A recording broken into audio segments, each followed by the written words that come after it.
चलो फिर 21, 20, 21, 22 और 23 पहले अध्याय का सभी लोग निकाल लें। सबसे पहले उच्चारण देखते हैं। अथ व्यवस्थितान् दृष्ट्वा धार्तराष्ट्रान् कपिध्वजः प्रवृत्ते शस्त्रसम्पाते धनुरुद्यम्य पाण्डवः ऋषिकेशं तदा वाक्य मिदमाह महीपते। श्री अर्जुन उवाच सेनयोरुभयोर्मध्ये रथं स्थापयमेच्युत यावदेतान्निरीक्ष्येऽहं योद्धुकामानवस्थितान् कैर्मया सह योद्धव्यमस्मिन् रणसमुद्यमे योत्स्यमानानवेक्षेऽहं य एतेऽत्र समागताः। धार्तराष्ट्रस्य दुर्बुद्धेर्युद्धे प्रियचिकीर्षवः। अब इसका हिंदी अनुवाद। हे राजन, इसके बाद कपिध्वज अर्जुन ने मोर्चा बांधकर डटे हुए धृतराष्ट्र संबंधियों को देखकर उस शस्त्र चलने की तैयारी के समय धनुष बाण उठाकर ऋषिकेश श्री कृष्ण महाराज से यह वचन कहा कि हे अच्युत, मेरे रथ को दोनों सेनाओं के बीच में खड़ा कीजिए और जब तक कि मैं युद्ध क्षेत्र में डटे हुए युद्ध के अभिलाषी इन विपक्षी योद्धाओं को भली प्रकार देख लूं कि इस युद्ध रूप व्यापार में मुझे किन किन के साथ युद्ध करना योग्य है, तब तक उसे खड़ा रखिए। दुर्बुद्धि दुर्योधन का युद्ध में हित चाहने वाले जो ये राजा लोग इस सेना में आए हैं, इन युद्ध करने वालों को मैं देखूंगा।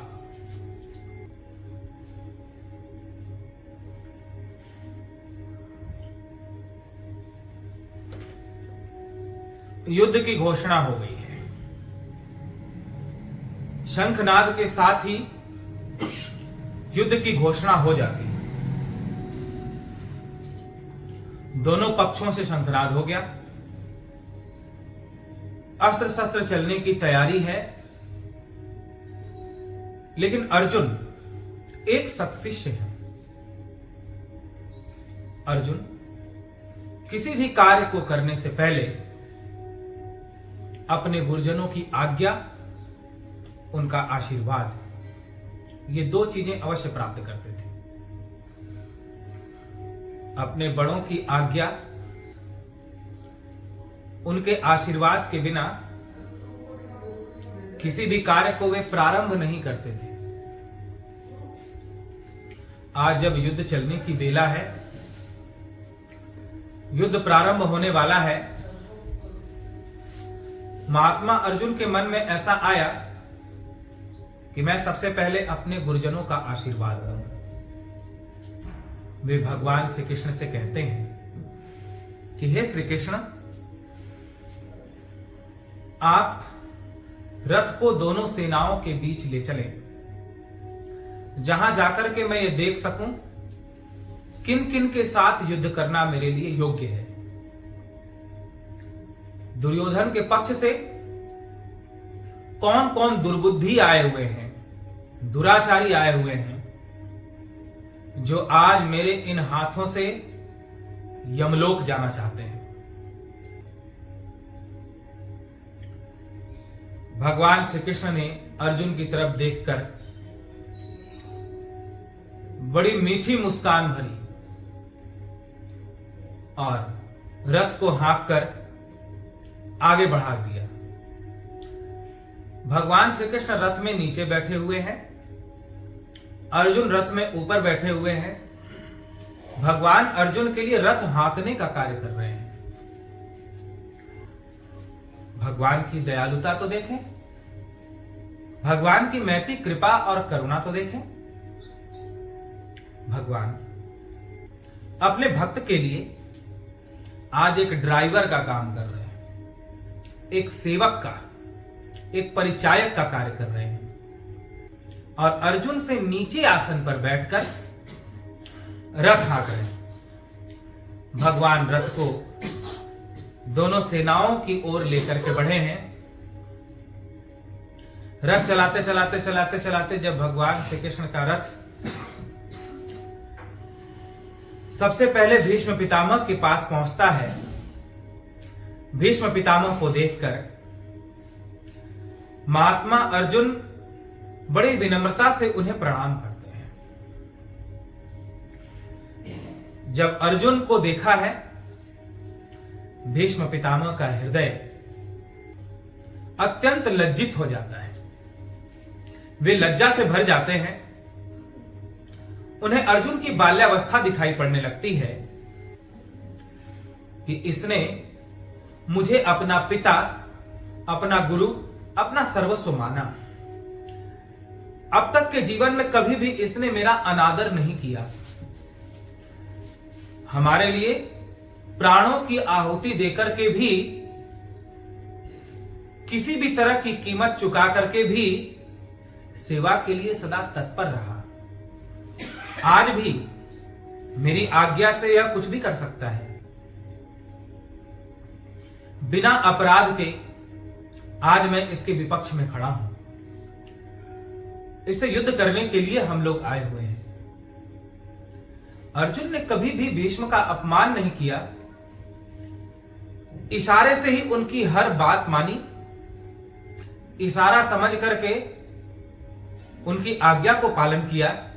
कहने की भी आवश्यकता नहीं पड़ी, सिर्फ संकेत मात्र से अर्जुन ने वह सारा कार्य किया जो एक पुत्र को करना चाहिए, जो एक पौत्र को करना चाहिए, जो एक शिष्य को करना चाहिए। भीष्म पितामह को अर्जुन का बचपना दिखाई पड़ने लगता है। ये मेरी गोद में खेला है, पला है, बढ़ा है, आज मैं इसका वध कैसे करूंगा। भीष्म पितामह को तो ऐसी इच्छा होती है कि अभी रथ से कूद पड़ूं और अर्जुन को अपने गले से लगा लूं।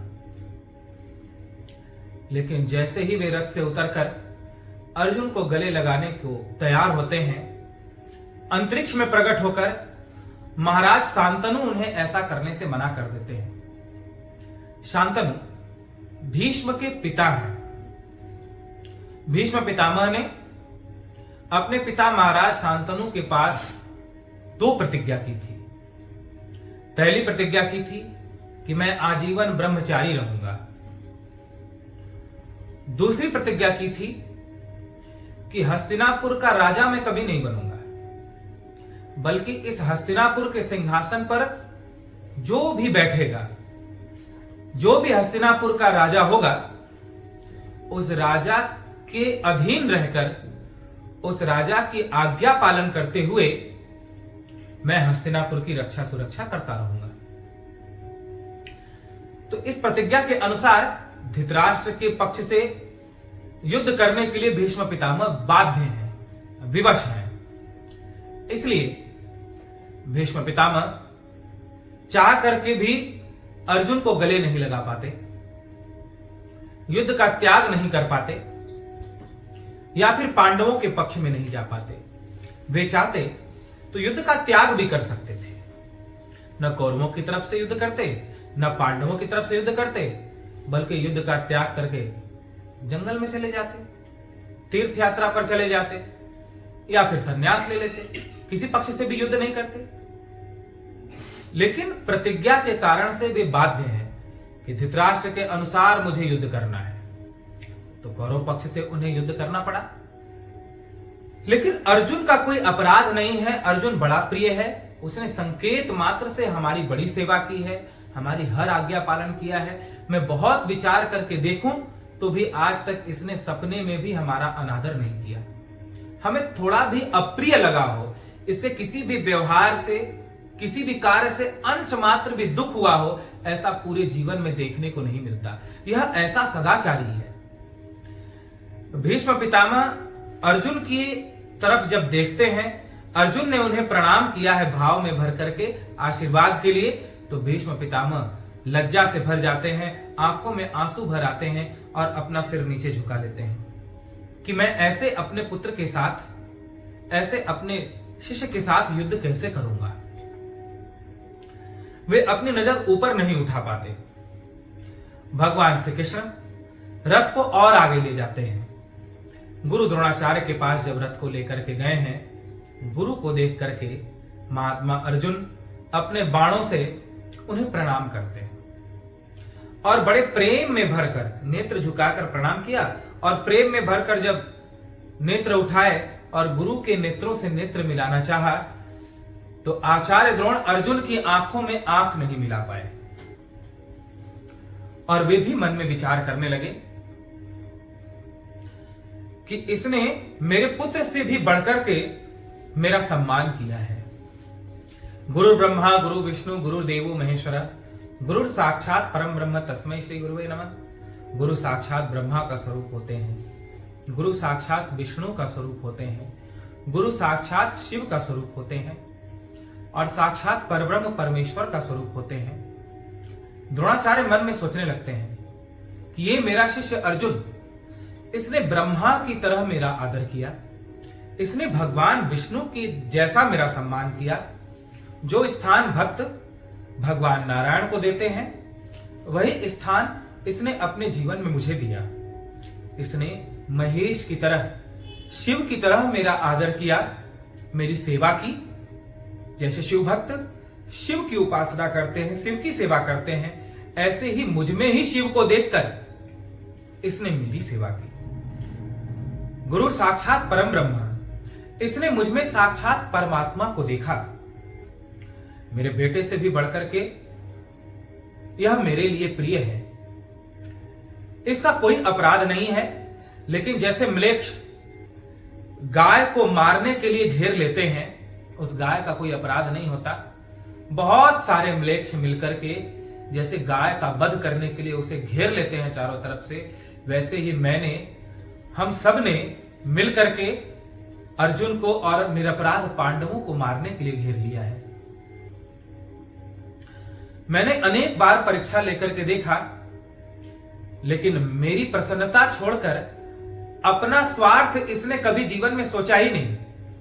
अर्जुन एक ऐसा शिष्य है जिसने कभी मन में यह सोचा ही नहीं कि गुरु जी से मेरा कोई स्वार्थ पूरा हो जाए, अंश मात्र भी नहीं, बल्कि यह सदा मेरे को प्रसन्न रखने की चेष्टा करता था और परमात्मा से भी बढ़कर के मेरा सम्मान करता था, अपने हृदय में मुझे स्थान देता था।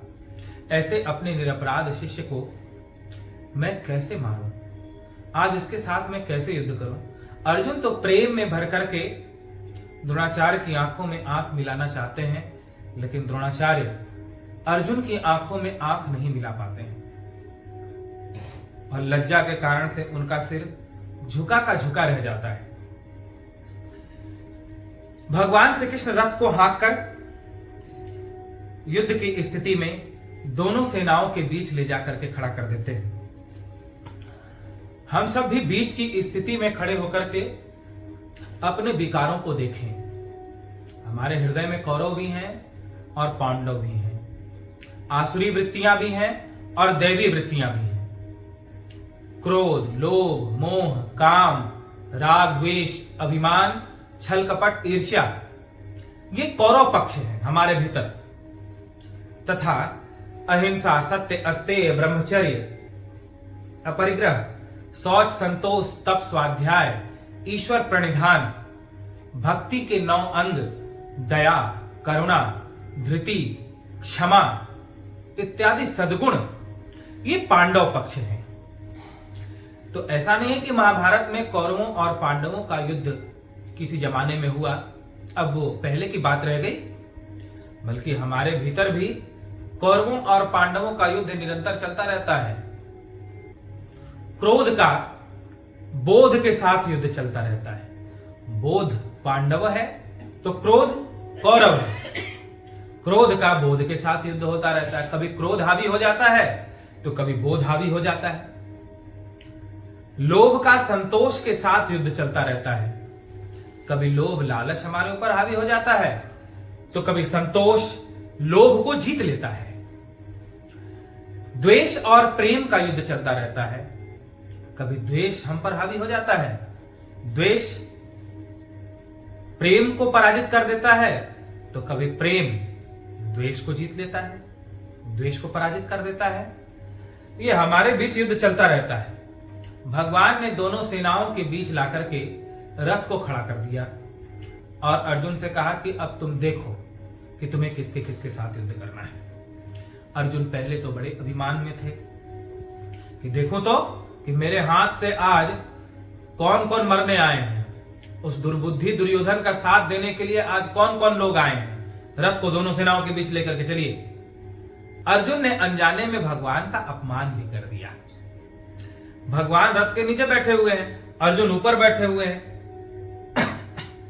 उन्हें विनम्रता पूर्वक भगवान से कहना चाहिए, तो भक्त अर्जुन भगवान से आज्ञा देते हैं कि हे कृष्ण, अब रथ को हाँक करके दोनों सेनाओं के बीच ले चलो। भगवान को बिल्कुल ही चालक बना दिया। लेकिन भगवान उस बात को मन में नहीं लेते। अब तक अर्जुन भगवान को देख रहे थे, लेकिन भगवान जब रथ को सेनाओं के बीच ले जाते हैं, फिर अर्जुन से कहते हैं कि अब तुम विपक्ष के योद्धाओं को देखो। अब भगवान को देखना छोड़ करके अर्जुन विपक्ष के लोगों को देखने लगते हैं। जब जीव ईश्वर को देखना छोड़कर जगत को देखने लगता है तो वह शक्तिहीन हो जाता है। काम, क्रोध, लोभ, राग, द्वेष, ये जितने भी विकार हैं वो उस पर हावी हो जाते हैं। उसका मन उस पर हावी हो जाता है, उसके प्रारब्ध, उसका संस्कार उस पर हावी हो जाता है। अर्जुन भगवान से नजर हटाकर अब जब कौरवों की तरफ देखने लगते हैं, तब अर्जुन का बल समाप्त होने लगता है, अर्जुन की शक्ति समाप्त होने लगती है। रथ को दोनों सेनाओं के बीच लाकर के भगवान ने खड़ा कर दिया है। आप भी भीतर में खड़े होकर के देखोगे किसका किसका युद्ध हो रहा है, कौन जीत रहा है, कौन हार रहा है। अपने भीतर के युद्ध को भी पहचानो। पांडवों की विजय हुई, इसलिए सत्य को जिताओ। अपने भीतर सत्य का पक्ष लो, धर्म का पक्ष लो। धर्म से अधर्म को जीतो, सत्य से झूठ को जीतो, प्रेम से वैर को जीतो, बोध से क्रोध को जीतो, निष्कामता से काम को जीतो। बीच में खड़े होकर के देखो और फिर इस प्रकार का जो आपके भीतर युद्ध हो रहा है उसमें धर्म का पक्ष लो, सत्य का पक्ष लो। भगवान ने रथ को दोनों सेनाओं के बीच ले जाकर के खड़ा कर दिया। अर्जुन अब विपक्ष के खड़े अपने स्वजन भाई बांधवों को देखते हैं, अपने लोगों को देखते हैं। पहले अभिमान में भरे रहते हैं, लेकिन देखा जब अर्जुन ने कि यहां तो मेरे अपने ही लोग हैं जिन्हें मैं अपना कहता हूं, मेरे अपने ही पितामह, मेरे अपने ही गुरुजन, मेरे अपने ही लोग, जिन गुरु द्रोणाचार्य ने मुझे अस्त्र शस्त्र चलाना सिखाया, जिनके कारण मैं तीनों लोकों में महारथी कहा जाता हूं, जिन पितामह भीष्म ने पिता का अभाव नहीं होने दिया। मेरे पिता महाराज पांडु हमारे जन्म के पहले ही स्वर्गवासी हो गए थे। पिता का आशीर्वाद हमारे जीवन पर न रहा, लेकिन जिन भीष्म पितामह ने हमें कभी पिता की कमी नहीं होने दी, आज उनका वध करना है मुझे। जिन गुरु द्रोणाचार्य ने मुझे अस्त्र शस्त्र चलाना सिखाया उनसे युद्ध करना है, अपने ही ताऊ चाचों से, अपने ही पुत्र पौत्रों से मुझे युद्ध करना है, इन पर शस्त्र चलाना है। अर्जुन को यह सब दिखाई पड़ने लगा और भगवान को देखना छोड़कर वे जैसे जैसे विपक्ष के लोगों को देखते हैं, ये मेरे हैं, ये मेरे अपने हैं, इनका मेरे पर उपकार है, ये मेरे परिवार के हैं, ये मेरे खून के हैं, जैसे जैसे देखना शुरू करते हैं वैसे वैसे उनका हृदय मोह से घिरता जाता है।